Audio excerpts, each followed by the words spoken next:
नमस्कार। Transfer of property lecture series में मैं डॉक्टर अमिताभ सिंह एक बार फिर आपका हार्दिक स्वागत करता हूं। आज बात करेंगे सेक्शन नंबर 91 की ट्रांसफर ऑफ प्रॉपर्टी के, जो मॉर्गेजर के साथ कुछ और लोगों को मॉर्गेज प्रॉपर्टी के रिडम्पशन का पावर देता है। इसके साथ देखेंगे सेक्शन नंबर 92 में सब्रोगेशन किसे कहते हैं, सब्रोगेशन की मीनिंग क्या होती है, लीगल सब्रोगेशन क्या होता है और कन्वेंशनल सब्रोगेशन कैसे किया जाता है।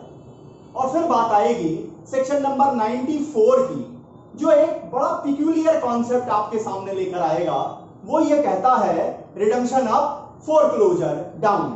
क्या मतलब होता है रिडम्पशन अप का और फोरक्लोजर डाउन का। शुरू करते हैं सेक्शन 91, 92 और section number 94 transfer of property. सबसे पहले अगर हम सेक्शन नंबर 91 को देखें तो सेक्शन नंबर 91 कुछ लोगों को लिस्ट देता है, कुछ लोगों को हाईलाइट करता है, इनमरेट करता है। Section 91 enumerated some persons who have capacity and power to redeem the mortgage property and these persons are in addition to the mortgager। Mortgagor के अलावा कुछ और लोगों को सेक्शन 91 इंपावर्ड कर रहा है कि वो मॉर्गेज प्रॉपर्टी के रिडम्पशन को कर सकते हैं। कैसे कर सकते हैं? ये वो लोग होंगे जिनका या तो प्रॉपर्टी में प्रॉपर्टियल इंटरेस्ट होगा या मॉर्गेजर के साथ, मॉर्गेजर के किसी एग्रीमेंट के कारण, मॉर्गेजर के साथ किसी रिलेशन के कारण इनका पर्सनल इंटरेस्ट होगा। अगर ये पर्सनल या प्रॉपर्टियल इंटरेस्ट नहीं होगा तो वो लोग मॉर्गेज प्रॉपर्टी का रिडम्पशन नहीं कर पाएंगे। तो अगर हम सेक्शन 91 को देखें तो सेक्शन 91 दो पार्ट में डिवाइड करता है लोगों को जिनके पास राइट ऑफ रिडम्पशन होते हैं। पहला क्या है? पहला है कि द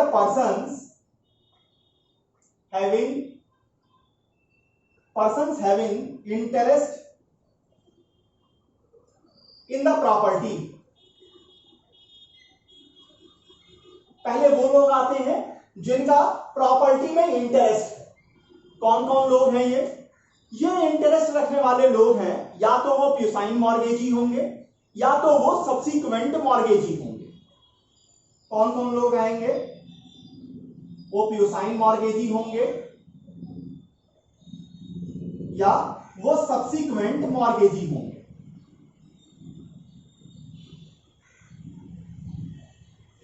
यहां एक बात ध्यान दीजिएगा, यहां जिस इंटरेस्ट की बात हो रही है, the interest shall be a proprietary one. अगर नॉट ए पर्सनल वन। यहां जो इंटरेस्ट लेने की बात है, ये इंटरेस्ट प्रॉपर्टी से रिलेटेड होना चाहिए, पर्सनल इंटरेस्ट नहीं होना चाहिए। कैसे? अब मान लीजिए कि कोई एक इललेजिटिमेट चाइल्ड है। इललेजिटिमेट चाइल्ड को अपने इललेजिटिमेट फादर से मेंटेनेंस लेने का पर्सनल राइट होता है, लेकिन इस पर्सनल राइट का इस्तेमाल करते हुए वो इललेजिटिमेट चाइल्ड अपने इललेजिटिमेट फादर के द्वारा किए गए मॉर्गेज को, मॉर्गेज प्रॉपर्टी का रिडम्पशन नहीं कर पाएगा। क्यों? क्योंकि उसका जो इंटरेस्ट है वो उस प्रॉपर्टी से रिलेटेड नहीं है, वो एक पर्सनल इंटरेस्ट है। तो पहली ओर persons having the interest in the property में प्यूसाइन मॉर्गेजी, सब्सीक्वेंट मॉर्गेजी। अब सब्सीक्वेंट मॉर्गेजी या प्यूसाइन मॉर्गेजी किसे कहा जा रहा है? एक प्रॉपर्टी है जिसको एक से ज्यादा बार मॉर्गेज किया गया और सारा जो ट्रांजैक्शन हुआ इसमें मॉर्गेजीज अलग अलग है। अब आप इसे ऐसे समझिए कि ए ने एक प्रॉपर्टी जो है वो बी को मॉर्गेज की, फिर उसी प्रॉपर्टी को उसने सी को मॉर्गेज किया, उसी प्रॉपर्टी को उसने डी को मॉर्गेज किया। तो ये जो सी और डी है ये सब्सीक्वेंट मॉर्गेजी कहे जाएंगे। इनका इंटरेस्ट इस मॉर्गेज प्रॉपर्टी में रहेगा। तो ये भी ए के साथ, ए के एडिशनल में ये सी और डी के पास भी पावर होगा कि वो मॉर्गेज प्रॉपर्टी का रिडम्पशन कर सकते हैं। बी का लोन चुका दें तो सी और डी बी की पोजीशन टेक कर लेंगे, बी की पोजीशन को सब्स्टिट्यूट कर लेंगे। तो इसको यहां पर सेक्शन 91 कहता है कि ये जो सब्सिक्वेंट मॉर्गेजी हैं सी और डी, इनके पास ये पावर है कि वो भी मॉर्गेज प्रॉपर्टी का रिडम्पशन कर सकते हैं। अब एक प्रश्न उठेगा कि अगर सब्सिक्वेंट मॉर्गेजी मॉर्गेज प्रॉपर्टी का रिडम्पशन कर सकते हैं तो क्या मेन मॉर्गेजी भी प्रॉपर्टी का रिडम्पशन कर सकता है? आंसर है नहीं। क्यों? क्योंकि मॉर्गेजी के खिलाफ ही तो इस पावर का इस्तेमाल किया जाना है। तो जिसके खिलाफ ये कैपेसिटी इस पावर का इस्तेमाल किया जाना है वो खुद इस पावर का इस्तेमाल नहीं कर पाएंगे। ये पावर किसको मिली है? सब्सिक्वेंट मॉर्गेजी को मिली हुई है, क्योंकि उनका उस मॉर्गेज प्रॉपर्टी में इंटरेस्ट है। अब दूसरी ओर आते हैं। पहला देखा जिधर प्रॉपर्टी का इंटरेस्ट है, अब दूसरी ओर the person who have personal interest, उनका कैसे? Persons who have personal interest. अब इधर देखिए, इधर एक लिस्ट आएगी जिनको ये पावर मिलेगी। कौन कौन है? सबसे पहले हैं creditor of mortgagor, oblique disease mortgagor,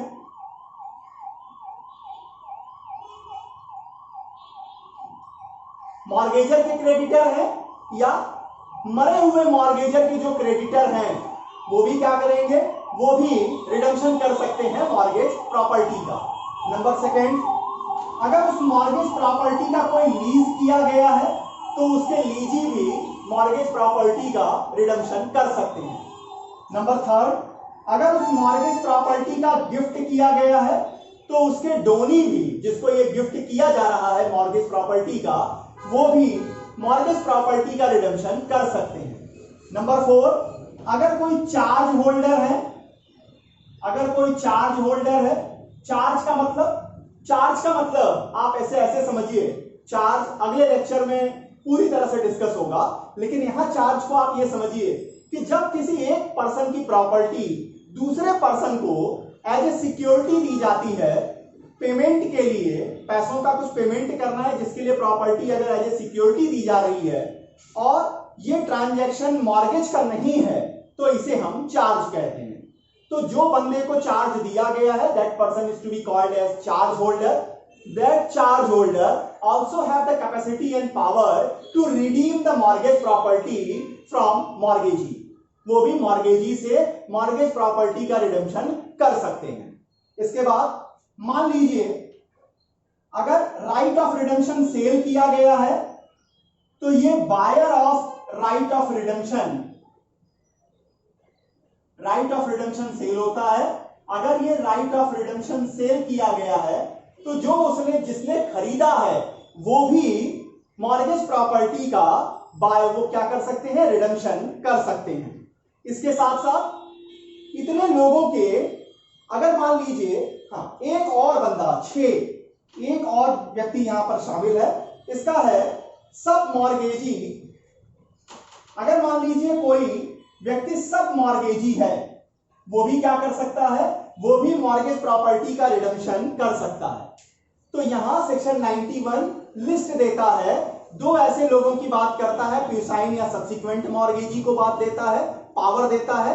ये पावर उनको मिलता है क्योंकि उनका इंटरेस्ट होता है प्रॉपर्टी में। यहां पर्सनल इंटरेस्ट के लोग क्लेम नहीं कर पाएंगे।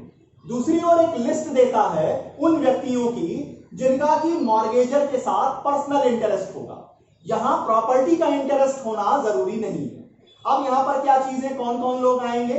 वो व्यक्ति जिसने मॉर्गेजर के लिए क्रेडिटर की भूमिका निभाई है, जिसने जिम्मेदारी ली थी कि हाँ मॉर्गेजी के प्रति कि आप मॉर्गेजी साहब, आप मॉर्गेजर को लोन दे दीजिए, ये सॉल्वेंट आदमी है, समय पे पैसा चुका देगा, इस बात की मैं गारंटी लेता हूं।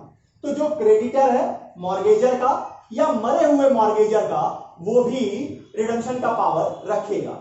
अगर उस प्रॉपर्टी का जो मॉर्गेज की गई है उसको बाद में लीज कर दिया जाता है, तो जो लीजी है उसका भी इंटरेस्ट है प्रॉपर्टी में, राइट ऑफ एंजॉयमेंट है उसका, तो वो भी मॉर्गेज प्रॉपर्टी का रिडम्पशन कर सकते हैं। अगर डोनी है तो वो भी मॉर्गेज प्रॉपर्टी का रिडम्पशन कर सकते हैं। अगर चार्ज होल्डर है वो भी मॉर्गेज प्रॉपर्टी का रिडम्पशन करने की कैपेसिटी और पावर रखेंगे। अगर राइट ऑफ रिडम्पशन सेल किया गया है तो उसका जो बायर होगा वो भी राइट ऑफ रिडम्पशन का इस्तेमाल कर सकता है, वो भी उस प्रॉपर्टी को रिडीम कर सकता है। और सब मॉर्गेजी अगर हैं तो वो भी राइट ऑफ रिडम्पशन का इस्तेमाल कर पाएंगे। अब इसके बाद आते हैं कि आखिर सेक्शन नंबर 92 में सबरोगेशन किसे कहते हैं। सबरोगेशन होता क्या है और कितने तरीके का होता है subrogation. Section number 92 discuss about subrogation. अभी सेक्शन 91 में हमने आपको बताया कि कौन कौन लोग मॉर्गेजर के साथ इंपावर्ड होंगे मॉर्गेज प्रॉपर्टी का रिडम्पशन करने के लिए। इसी से निकलकर एक राइट आता है जिसे हम सबरोगेशन कहते हैं। क्या होता है?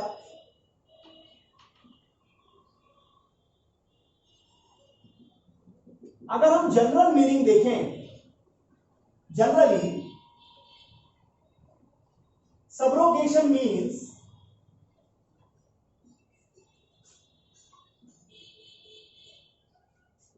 substituting one person in place of other।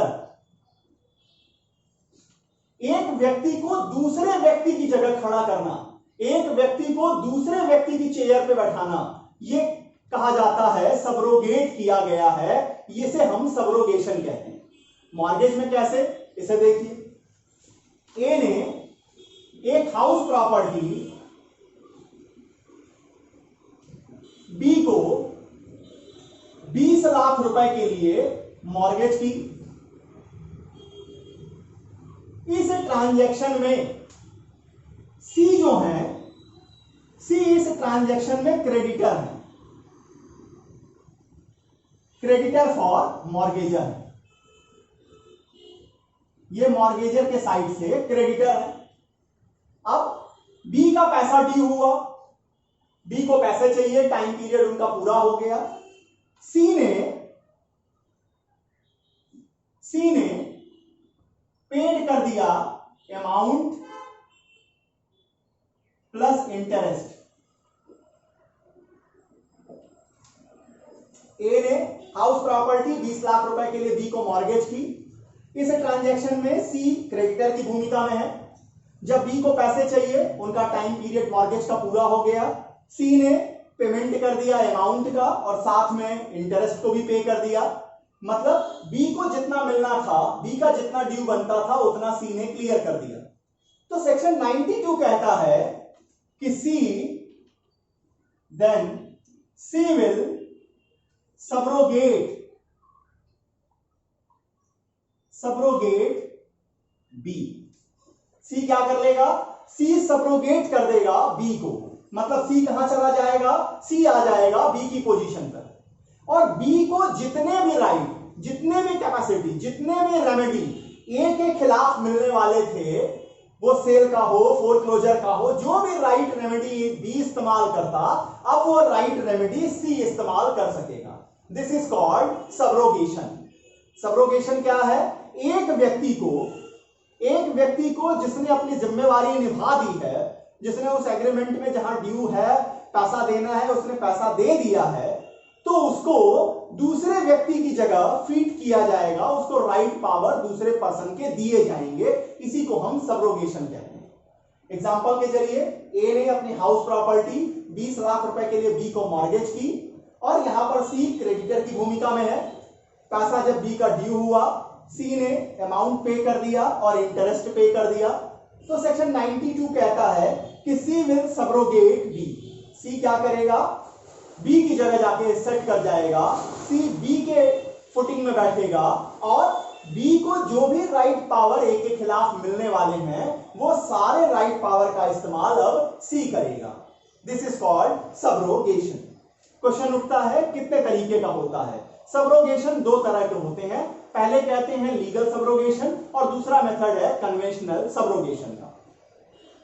क्या होता है लीगल सबरोगेशन?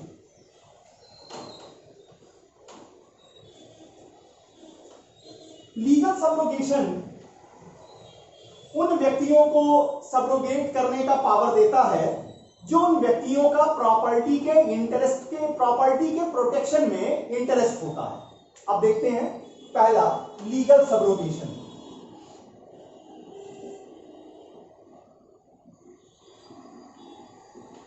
क्या कह रहा है? व्हेन मॉर्गेज डेब्ट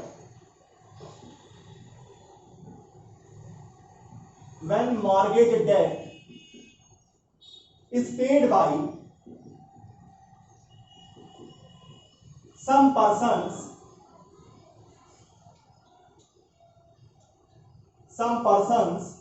who have some interest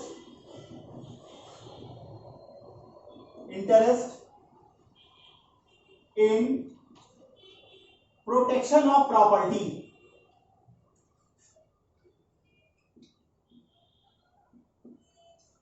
वो व्यक्ति अगर डेट को चुका रहे हैं, जिन व्यक्तियों का उस प्रॉपर्टी के प्रोटेक्शन में इंटरेस्ट है, तो उन्हें हम वो जो सब्रोगेट करेंगे उसे हम लीगल सब्रोगेशन कहते हैं।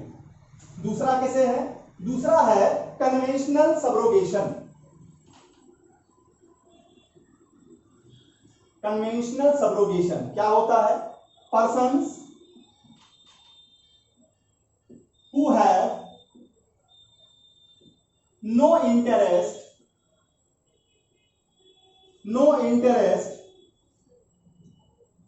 in mortgage property, but they paid the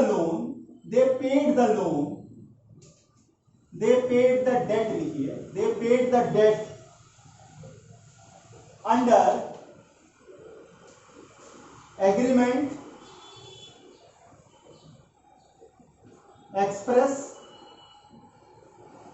/ implied with mortgager। जिनका प्रॉपर्टी में इंटरेस्ट है, अगर वो पैसा चुका रहे हैं, उस सब्रोगेशन को हम लीगल सब्रोगेशन कहेंगे। जिनका प्रॉपर्टी में इंटरेस्ट नहीं है लेकिन उन्होंने एग्रीमेंट किया है मॉर्गेजर से, फॉर एग्जांपल जो क्रेडिटर होते हैं उनका कोई इंटरेस्ट नहीं है प्रॉपर्टी में, उन्होंने एग्रीमेंट कर रखा है। एग्रीमेंट इसका आप इसको ऐसे समझिए कि इसको आप कॉन्ट्रैक्ट ऑफ गारंटी भी समझ सकते हैं कि यहाँ क्रेडिटर जो है वो गारंटी दे रहा है लेंडर को कि जो डेबिटर है, जो मॉर्गेजर है, ये सॉल्वेंट है, ये समय पे आपका पैसा चुका देगा, इस बात की मैं जिम्मेवारी लेता हूं। तो यहां पर जो क्रेडिटर है वो एक एग्रीमेंट है उसका डेबिटर के साथ और साथ ही साथ लेंडर के साथ। तो अपने उस एग्रीमेंट में अगर क्रेडिटर पैसे को चुकाता है तो उसे हम जो सब्रोगेशन करेगा उसे हम कन्वेंशनल सब्रोगेशन कहते हैं। तो लीगल सब्रोगेशन उनको मिलेगा, वो कर सकेंगे जिनका प्रॉपर्टी में इंटरेस्ट होगा, चाहे वो क्विसाइन मॉर्गेजी हो, चाहे वो सब्सिक्वेंट मॉर्गेजी। लेकिन जिनका प्रॉपर्टी में इंटरेस्ट नहीं होगा, लेकिन उनका इंटरेस्ट क्या है, पर्सनली वो एक एग्रीमेंट करके आए हैं मॉर्गेजर के साथ एक्सप्रेस तरीके से या इंप्लाइड तरीके से, वो अगर सब्रोगेट करेंगे तो उस सब्रोगेशन को हम कन्वेंशनल सब्रोगेशन कहते हैं। अब आते हैं सेक्शन नंबर 94 पे, रिडम्पशन ऑफ फोरक्लोजर डाउन किसे कहते हैं।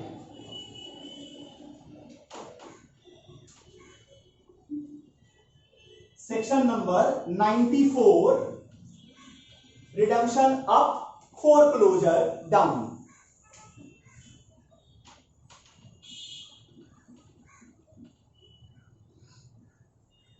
इसे आप ऐसे समझिए,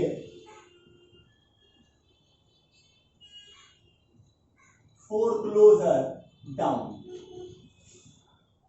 ए ने एक हाउस प्रॉपर्टी बी के यहां मॉर्गेज की,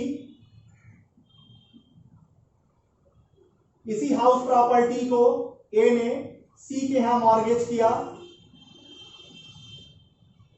इसी हाउस प्रॉपर्टी को ए ने डी के यहां फिर से मॉर्गेज किया।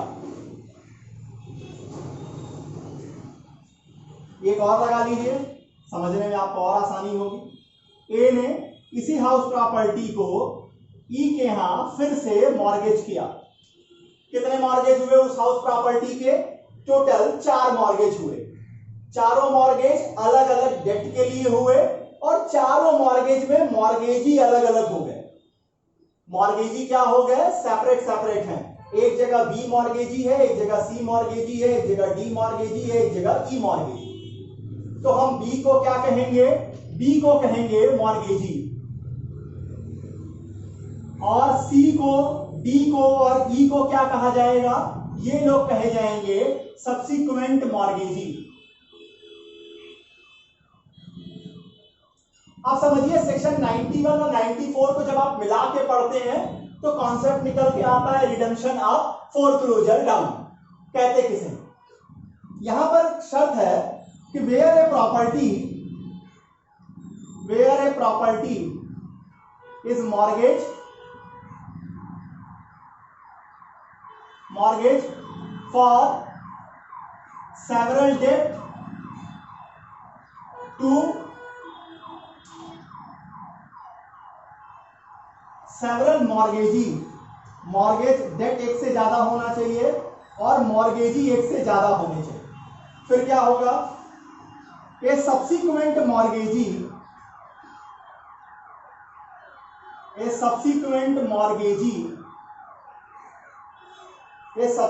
Mortgagee can redeem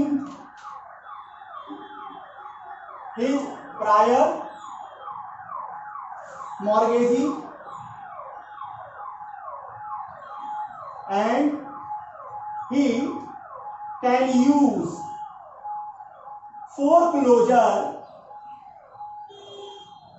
against subsequent mortgagee।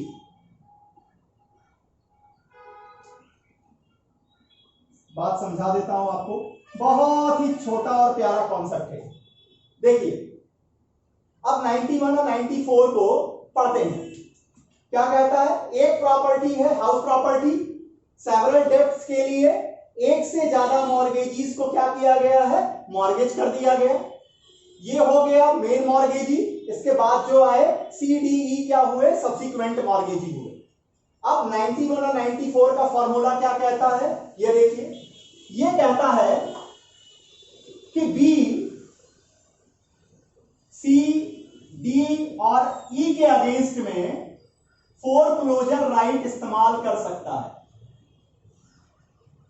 ठीक है, अब उल्टा देखिए, अगर ई डी का लोन चुका देता है तो ई डी की पोजीशन ले लेगा, मतलब ई डी को रिडीम कर देगा। अगर ई सी का लोन चुका देता है तो वो सी को रिडीम कर देगा। अगर ई बी को रिडीम करता है, बी का लोन चुका देता है तो ई बी की पोजीशन ले लेगा और वो रिडीम कर देगा बी को। तो रिडम्पशन का पावर किसके किसके पास है? रिडम्पशन देखिए ऊपर की ओर जा रहा है।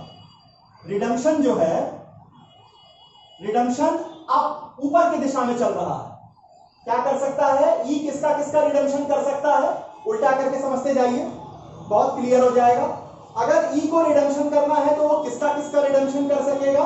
ई डी का कर सकेगा, सी का कर सकेगा और बी का कर सकेगा। डी किसका किसका रिडम्पशन कर सकेगा? डी और ई का नहीं कर पाएगा क्योंकि वो उसके नीचे है। डी जो है वो सी और बी का रिडम्पशन कर सकता है। अगर डी चाहे तो सी का लोन चुका सकता है, बी का लोन चुका सकता है और उसकी पोजीशन ले लेगा सब्रोगेशन। अब आ जाइए, सी किसका रिडम्पशन करेगा? सी जो है केवल बी का रिडम्पशन कर सकता है। अब फोरक्लोजर डाउन किसे कहते हैं वो समझ लीजिए।